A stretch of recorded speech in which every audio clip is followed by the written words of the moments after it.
أهلا أصدقاء السينمائيون. فيديو اليوم هو مراجعة المسلسل العشرين بدون أي حرق للأحداث، ويلا بينا.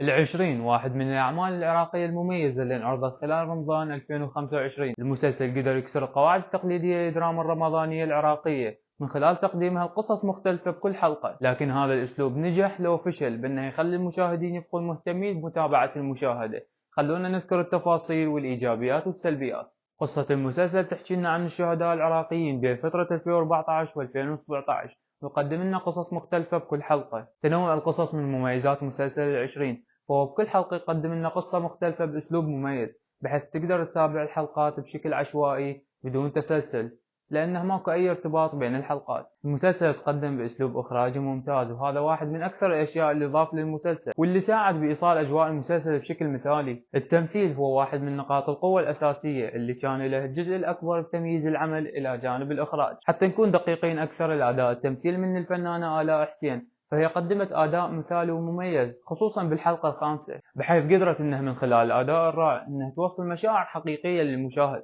تصميم الإنتاج والإدارة الفنية فهم كان لهم جزء كبير بهذا العمل، لأنه بكل حلقة لازم يخلقون ديكور مختلف يتناسب ويا أجواء القصة، ونجحوا بشكل ممتاز بتحقيق هذا الشيء، خصوصا ويا التحديات اللي واجهها الإنتاج العراقي. وهاي هي كانت الشغلات اللي ميزت مسلسل العشرين. فعلى الرغم انه موجودة نقاط ايجابية، لكن بنفس الوقت اكو نقاط سلبية، وذكر لهاي النقاط حتى نقدر نتفاداها باعمالنا القادمة. رغم انه ذكرنا اختلاف القصص بكل حلقة من المسلسل هي من النقاط الايجابية، لكن بنفس الوقت هي من النقاط السلبية. غياب الترابط بين الحلقات راح يخلي المشاهدين غير مرتبطين بالعمل على المدى الطويل، وبصراحة انا شخصيا حسيت بهذا الشيء. فبعد متابعة العشر حلقات حسيت بالملل، وواجهت صعوبة حتى كملت باقي الحلقات.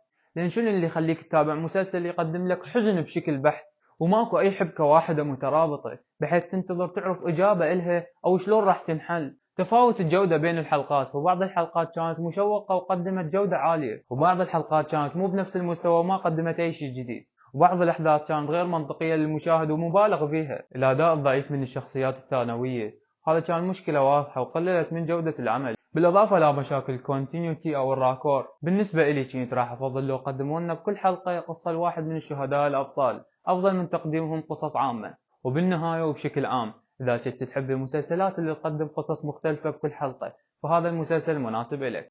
أما إذا كنت تبحث عن قصة بحبكة مترابطة وتطور بالشخصيات، فراح تواجه صعوبة بالارتباط بالعمل. وأنتوا تابعتوا المسلسل؟ لو بعدكم كتبوا لي رأيكم بالتعليقات.